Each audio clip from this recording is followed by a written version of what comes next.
At the center of this tragedy were three individuals whose lives had become inextricably entangled. Veronica Hartley, the vivacious local real estate agent with a picture-perfect life, her husband, Damian Hartley, the town's beloved high school chemistry teacher, and Fiona Blackwood, Veronica's best friend and confidant, a quiet librarian with hidden depths.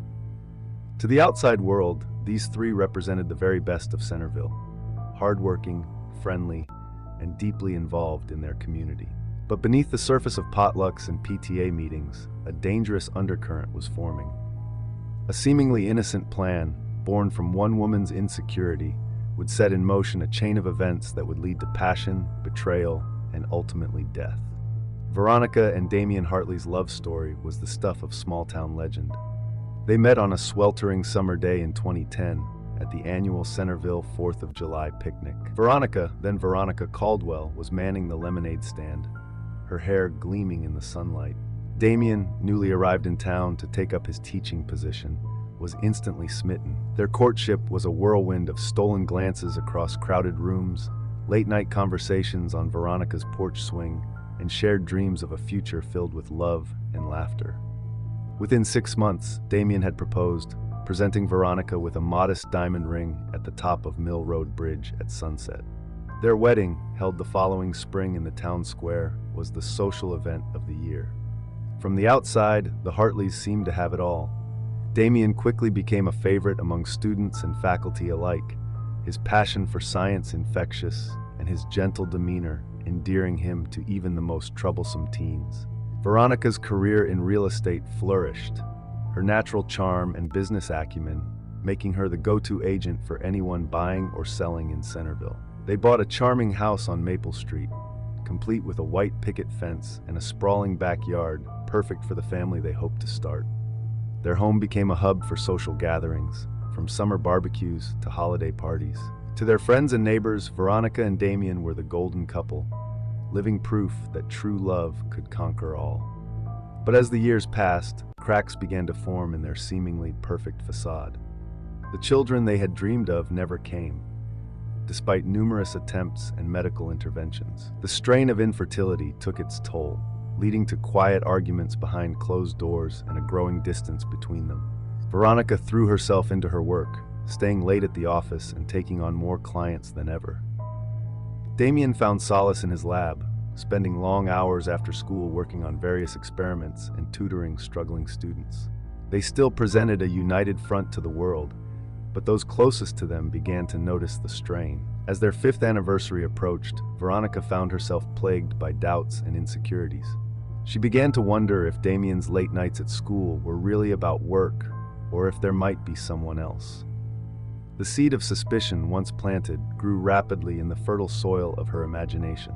Fiona Blackwood arrived in Centerville in the summer of 2015, taking over as head librarian after old Mrs. Perkins finally retired. With her quiet demeanor, Fiona stood out in a town full of blonde, outgoing Midwesterners. She kept to herself at first, more comfortable among her beloved books than at the various social functions that seemed to dominate Centerville's calendar. It was Veronica who first reached out to the newcomer, dropping by the library one afternoon with a welcome basket filled with local treats. Something about Fiona's shy smile and quick wit resonated with Veronica, and soon the two women were inseparable. They bonded over their shared love of mystery novels, their frustration with small-town politics, and their secret dreams of adventure beyond Centerville's borders.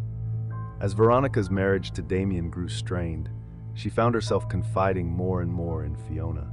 The librarian became a sounding board for Veronica's fears and insecurities, always ready with a sympathetic ear and a comforting word.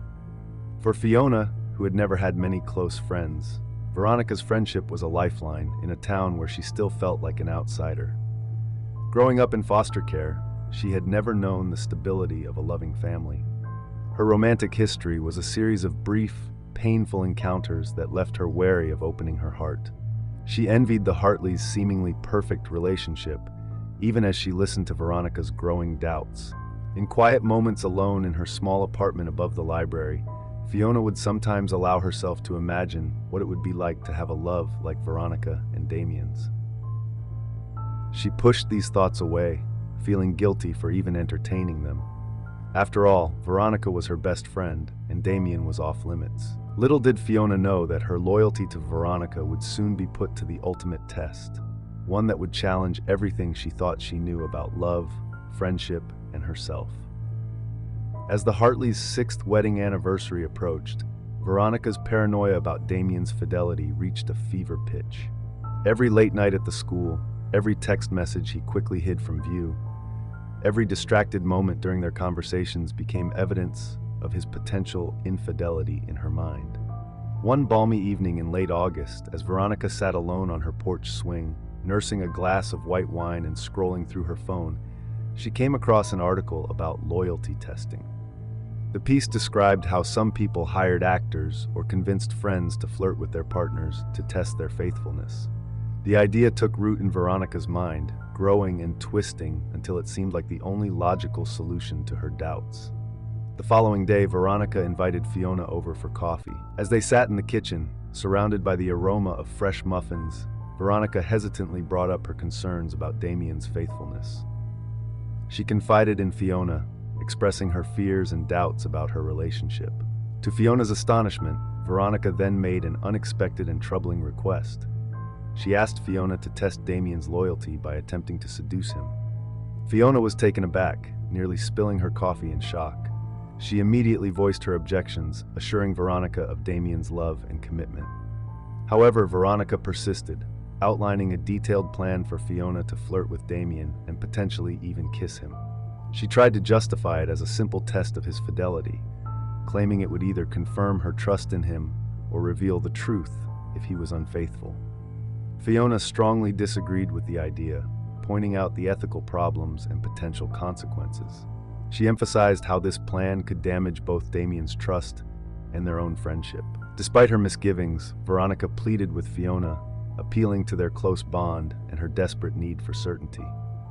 After a tense moment of internal conflict, Fiona reluctantly agreed to Veronica's request. However, she made it clear that she believed this was a grave mistake. The atmosphere in the kitchen had shifted from friendly to uncomfortable as both women grappled with the implications of their decision. As Fiona left the Hartley house that day, a sense of foreboding settled over her.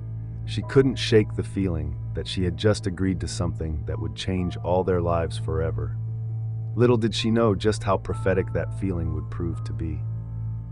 The plan was set in motion on a warm September evening at the annual Centerville Fall Festival. The town square was alive with the sounds of laughter, music, and the enticing aroma of funnel cakes and barbecue. Strings of fairy lights twinkled overhead, casting a romantic glow over the festivities. Fiona arrived later than usual, her hair styled in loose waves and her eyes accentuated by subtle makeup. She wore a flowy sundress that was a departure from her usual conservative attire. As she made her way through the crowd, she spotted Damien manning the dunking booth, his t-shirt clinging to his lean frame as he good-naturedly taunted the students trying to dunk him. As the festival bustled around them, Fiona steeled herself and approached Damien's booth. She greeted him with an uncharacteristically flirtatious tone, catching him off guard. Damien responded politely but immediately inquired about Veronica's whereabouts, much to Fiona's disappointment. Undeterred, Fiona continued her act, hinting at seeking excitement for the evening. Damien, though friendly, seemed slightly perplexed by her behavior. Over the next hour, Fiona persisted in her attempts to flirt with Damien, employing various tactics from exaggerated laughter to subtle touches. Each time, Damien maintained a cordial demeanor, but his growing discomfort was evident. As the night progressed, Fiona found herself unexpectedly enjoying Damien's company, appreciating qualities in him she had never noticed before. This realization only intensified her feelings of guilt about the deception. In a final bold move, Fiona suggested they meet for coffee, just the two of them. Damien's response was immediate and unequivocal. He gently but firmly rejected her advance, reminding her of his marriage to her best friend. Confused and uncomfortable, he excused himself and left. Fiona was left alone, experiencing a complex mix of emotions.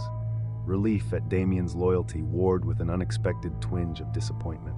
As she made her way home, she found herself unable to shake thoughts of Damien, realizing that this experience had altered her perception of him in ways she hadn't anticipated. In the days following the fall festival, both Damien and Fiona found themselves grappling with unexpected emotions. Damien, confused and troubled by Fiona's behavior, began to see her in a new light. He found himself noticing things he'd overlooked before. The way her eyes crinkled when she laughed, the grace with which she moved, the depth of knowledge she possessed on a wide range of subjects. Fiona, for her part, was racked with guilt over her deception. She knew she should tell Veronica about Damien's loyalty, but something held her back. Every time she thought about that night, she remembered not just her awkward attempts at flirtation, but the genuine connection she'd felt with Damien. Their paths crossed frequently in the small town, and each encounter was charged with a new tension. Their hands brushed, reaching for the same apple, sending an electric current through them both. At a school board meeting, their eyes met across the room, holding for a beat too long before they both looked away, flustered. Damon threw himself into his work, staying at school later than ever. Fiona buried herself in books, reorganizing the library's entire fiction section just to keep busy. But the more they tried to avoid each other, the more they seemed to collide. On a rainy Tuesday afternoon, an unexpected encounter at the library changed everything. As Fiona was closing up, Damon arrived to return some overdue books. Their interaction took an unexpected turn when their hands touched during the exchange. The atmosphere suddenly became charged with tension and unspoken feelings. Damon confessed his inability to stop thinking about Fiona, his voice laden with emotion. Despite her verbal protestation, Fiona found herself drawn closer to him. For a brief moment, they stood on the precipice of a life-altering decision. Then, as if compelled by an irresistible force, they surrendered to their desires and shared a passionate kiss. The realization of what they had done hit them immediately, causing them to pull apart. Fiona expressed shock and dismay at their actions, while Damon, though conflicted, admitted to wanting more. In that quiet moment among the bookshelves, Damon and Fiona had crossed a boundary that would irrevocably alter their lives and relationships. The weight of their actions and the implications for their futures hung heavily in the air, marking the beginning of a complicated and potentially destructive path. Over the next few weeks, Damon and Fiona's affair blossomed in the shadows of Centerville. They met in secret, stealing moments whenever and wherever they could.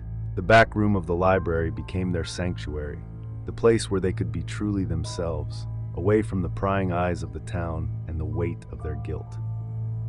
Their encounters were a heady mix of passion and intellectual connection. They would spend hours discussing books, debating philosophy, and sharing their hopes and dreams. Damon found in Fiona a kindred spirit, someone who challenged him intellectually and understood his passion for knowledge. Fiona, in turn, discovered a depth to Damon that she had never imagined, a sensitivity and complexity that drew her in deeper with each passing day. But their joy was always tinged with the bitter taste of betrayal. Every stolen kiss, every secret touch was a reminder of the trust they were breaking. Veronica's face haunted them both, her unknowing smile a constant presence in their minds. As the seasons changed, Fiona and Damon found themselves caught in a deepening affair. Despite their frequent declarations that they should stop, their feelings for each other intensified, making their secret increasingly difficult to bear. They began to envision a future together, their discussions evolving from hesitant musings to more concrete plans. One snowy evening, as they sought comfort in each other's company, Damon suggested they leave town and start anew somewhere else, away from their past. The idea thrilled Fiona, but she couldn't ignore the implications for Veronica. Damon acknowledged the pain his actions would cause, but felt compelled to be honest about his feelings for Fiona. For the first time, they openly declared their love for each other, a moment that solidified their commitment to pursuing a life together. With this decision made, they began actively planning their departure from Centerville. They researched new cities and job opportunities, dreaming of a future where they could live openly as a couple. However, the shadow of the hurt they would cause, particularly to Veronica, loomed over their plans, adding a bittersweet note to their anticipation of a new life together. Little did they know that their carefully constructed plans were about to come crashing down around them as the web of lies and betrayal they had woven began to unravel. As Damon and Fiona's affair deepened, Veronica found herself increasingly isolated. The loyalty test she had orchestrated had backfired spectacularly, though she remained unaware of the full extent of the betrayal. Still, she couldn't shake the feeling that something was terribly wrong. Damon's behavior had changed subtly, but noticeably. He was distant, often lost in thought, and his late nights at school had become more frequent than ever. When he was home, he was distracted, his responses to her questions vague and non-committal. Fiona, too, had become elusive. Their weekly coffee dates were often canceled at the last minute, and when they did meet, Fiona seemed nervous and preoccupied. She avoided eye contact and changed the subject whenever Veronica mentioned Damon. At first, Veronica tried to dismiss her concerns. She told herself she was being paranoid, that her insecurities were clouding her judgment. But as the weeks passed, the evidence became harder to ignore. One evening, while doing laundry, Veronica found a long hair on Damon's shirt, a hair that was decidedly not her own. Another day, she overheard him on the phone, speaking in hushed tones and quickly hanging up when she entered the room. The final straw came when Veronica stopped by the school unexpectedly one afternoon, hoping to surprise Damon with lunch. He wasn't in his classroom or the science lab. When she asked a passing student, they mentioned seeing Mr. Hartley heading toward the library. Heart pounding, Veronica made her way to the library. Through the window, she saw Damon and Fiona standing close together, their heads bent in intimate conversation. As she watched, Damon reached out and tucked a strand of hair behind Fiona's ear, his hand lingering on her cheek. In that moment, Veronica's world shattered. The truth she had been subconsciously avoiding crashed over her like a tidal wave. Her husband and her best friend were having an affair, and it was all her fault. Choking back a sob, Veronica fled the school, her mind reeling with the implications of what she had just witnessed. The tension came to a head one evening as Veronica waited for Damon to return home. When he arrived, she confronted him about his affair with Fiona, having witnessed them together at the library. Damon, caught off guard, attempted to explain but was cut short. Their confrontation was interrupted by Fiona's unexpected arrival. She had come intending to confess, unaware that Veronica already knew. The situation quickly escalated as Veronica, overcome with anger and betrayal, lunged at Fiona. Damon intervened, trying to defuse the situation. In the heat of the moment, Veronica revealed her own deception, the loyalty test she had orchestrated using Fiona. This confession shocked both Damon and Fiona, adding another layer of betrayal to the already complex situation. As the full extent of their collective deceptions came to light, the atmosphere became charged with anger, guilt, and pain. Veronica, realizing Damon and Fiona planned to leave together, reacted with anguish, violently throwing a vase against the wall. The scene ended with the three of them standing amidst the emotional and physical wreckage, each grappling with the consequences of their actions and uncertainties about the future. The confrontation intensified as Veronica, now eerily calm, confronted Damon and Fiona about their plans to leave together. Damon attempted to explain, but his words only fueled Veronica's anger. Fiona, overcome with guilt, tried to apologize, inadvertently shifting blame to Veronica's initial plan. This sparked a violent reaction from Veronica, who lunged at Fiona. Damon intervened, restraining Veronica, but she managed to scratch his face in her struggle to break free. Using this moment of distraction, Veronica pushed past Damon, advancing toward Fiona. Fiona, backing away from Veronica's advance, tripped over the rug. As she fell, she reached out instinctively, grabbing onto Veronica for support. The momentum of Fiona's fall, combined with Veronica's forward motion, sent them both crashing into the heavy oak bookcase that dominated one wall of the living room. For a moment, time seemed to stand still. Then, with a sickening creak, the bookcase began to tilt. Damon, seeing what was about to happen, lunged forward with a cry of warning, but he was too late. The bookcase toppled, its considerable weight crushing down on the two women. The sound of splintering wood and shattering glass filled the air, followed by an awful, deafening silence. Damon stood frozen in horror, staring at the pile of debris where Veronica and Fiona had been just moments before. Then, galvanized into action, he began frantically pulling books and broken shelves aside. As he worked, he became aware of a warm, sticky substance on his hands. In the dim light, it took him a moment to realize what it was. Blood. So much blood. A low moan from beneath the wreckage spurred him to redouble his efforts. Someone was still alive, but as Damon continued to dig, a terrible realization dawned on him. Only one of them had survived the fall. The hours following the fatal accident passed in a blur for Damon. His mind, usually so sharp and analytical, seemed to have short-circuited, leaving him operating on pure instinct and adrenaline. As he finally uncovered the bodies, he was confronted with a ghastly scene that would haunt him for the rest of his days. Veronica lay motionless, her eyes open but unseeing, a large gash across her forehead where she had struck the corner of a shelf. Beside her, Fiona stirred weakly, blood matting her hair. In that moment, faced with the horrific consequences of their actions, Damon made a decision that would alter the course of all their lives.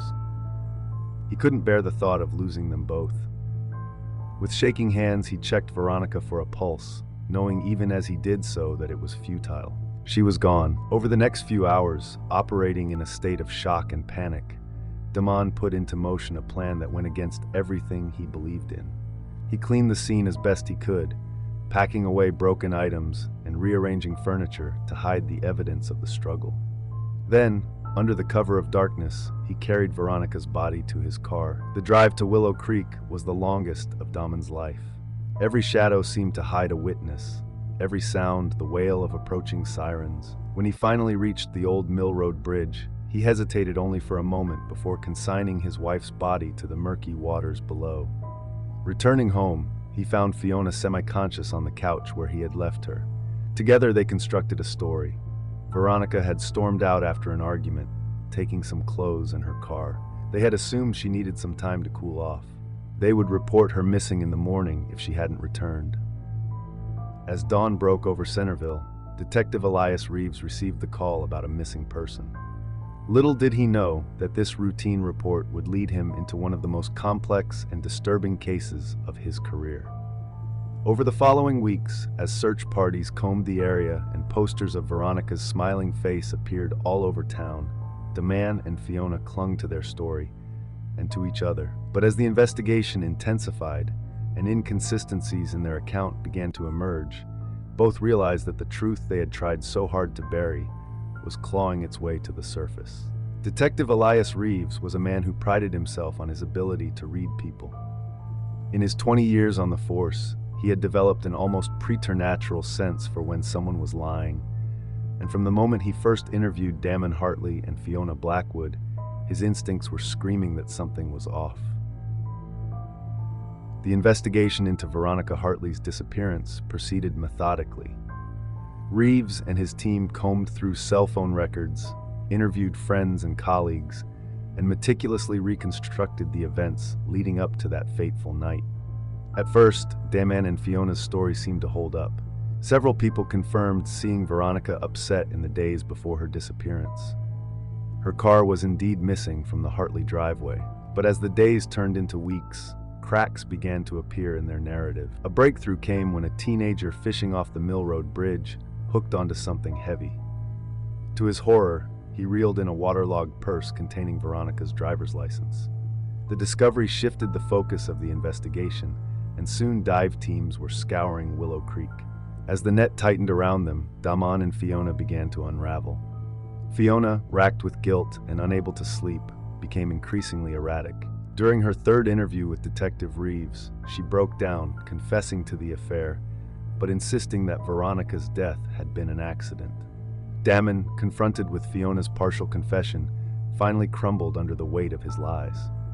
In a marathon 12-hour interrogation, he revealed the whole sordid tale, from Veronica's ill-conceived loyalty test to the tragic accident and his panicked decision to cover it up.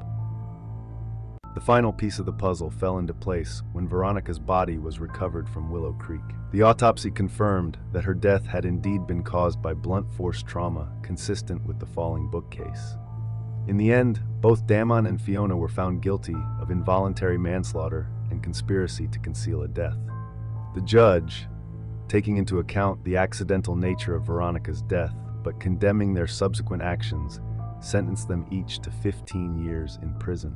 As the gavel fell, sealing their fates, a collective exhale seemed to pass through Centerville. The tragedy had shaken the town to its core, shattering the illusion of small-town innocence and leaving in its wake a community forever changed.